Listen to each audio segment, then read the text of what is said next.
reminder, Halloween isn't just for kids. Us grown-ups like our treats, too. And you know what else we like? Wine. Treats pair well with our favorite wines. Here with some monster matches that won't frighten our palates this Halloween is the Royal Wine Witch, who offers Canada's most popular online wine classes, Natalie McLean.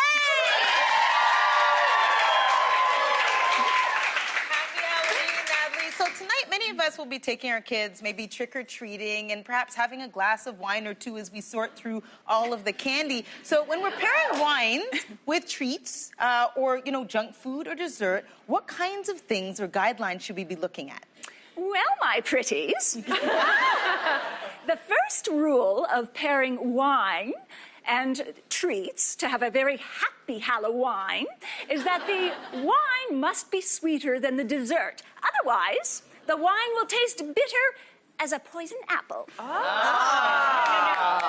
other thing you want to keep in mind are flavor matches, like lemon and raspberry and toffee and chocolate. You're looking for that between the treat and the wine. And finally, experiment. Have fun. If you get it wrong, you're not going to turn into a frog or a newt, so relax. Yes. Okay. Natalie, come on over. Come on over. Let's get started. I'm more of a salty girl rather than sweet or boy or prince, whatever.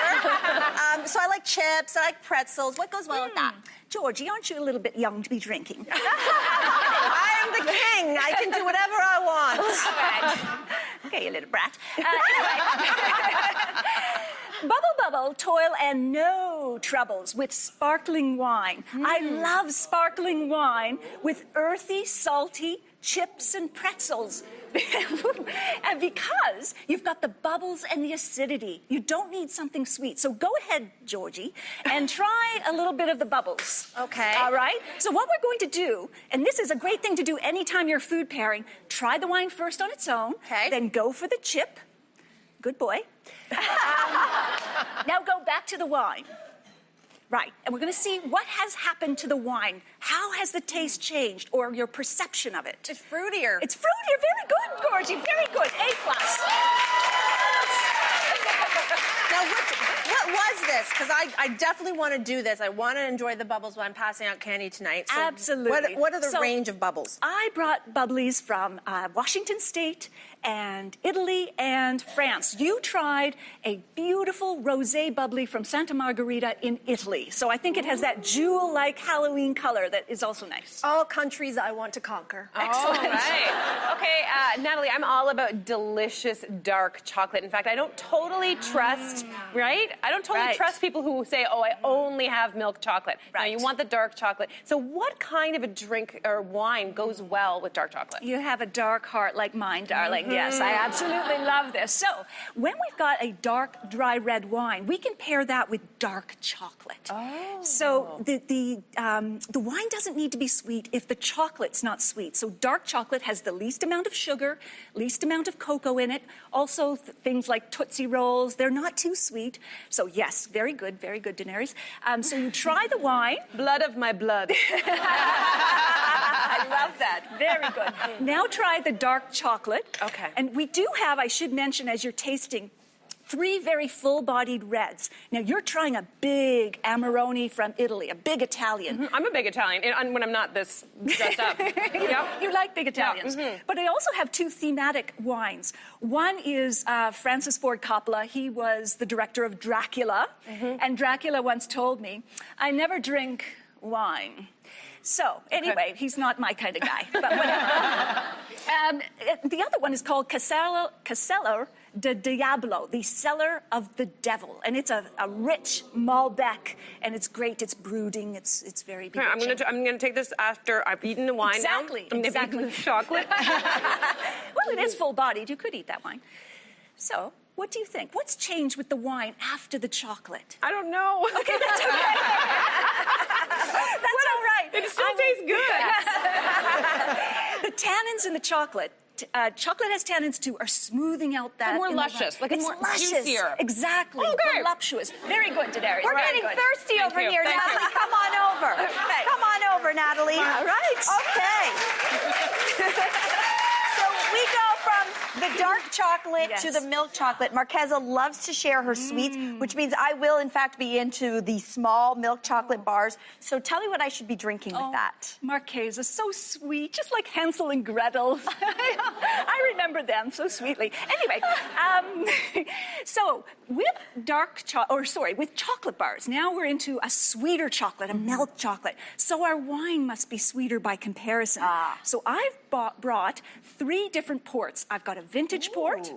I've got a late bottle vintage port, and I've got a ruby port. So the vintage port is aged only 2.5 years in wood, but then it's aged for 10 to 30 years in bottles, so it's not ready to drink for a while. Wow. The one we have is a baby. Late bottled vintage port is bottled 5 to 6 years after vintage, ready to drink right away, a fraction of the cost. And finally, ruby port is fresh and young and plump, Hansel Gretel. And that is the one I'm going to get you to try. Okay, so there I'm you going to go. start with this Yes, one. Yes, Megan. So you try the wine, and now try a little bit of the bar. Okay. And see if you go back to your wine, has it changed in any way because you're now coating your mouth with that chocolate, which can melt at body temperature. It's giving me a good punch in the mouth. Okay. Great. That'll do. That'll do. Wow. It's deeper. Yes, darker, delicious, Yes. smoother. Ooh, Yes. wow.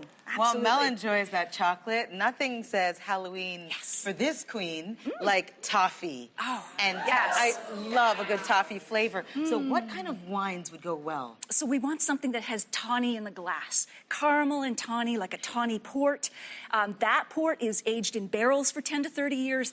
It gets that amber, beautiful color. We've also got a Canadian ice wine and a Hungarian Tokaj. The one I've chosen, though, for you is a sherry. And I want you to do the same procedure, my queen. You try the sherry, and then you'll try the treat. And as you're trying sherry, I want to tell you why I think it's the quintessential Halloween wine. It's central to the plot of the Edgar Allan Poe story, Cask of the Amontillado, where the villain lures the man who's insulted him into the cellar, then traps his tipsy victim down there, chains him to the wall, then walls him up with brick and mortar, entombing him alive. Wow. I think that would be the perfect bedtime story for tonight. Yes. So what do you think of the This wine? is perfect. It's perfect. It's sweet Yes, all around. and sweet and nutty, and it's is. picking up the toffee nuances. It brings out all the flavor in that toffee. Oh, Delightful, thank bewitching. you. Natalie, Thank you you. are our favorite witch of all time. Thank you. We've got all of these pairings up on our website, thesocial.ca, after the show. Happy Halloween eating, everybody. We'll be back. This is really good. Up next, Kate McKinnon presides over the hosts in our Halloween challenge. What does she have in her bag of tricks?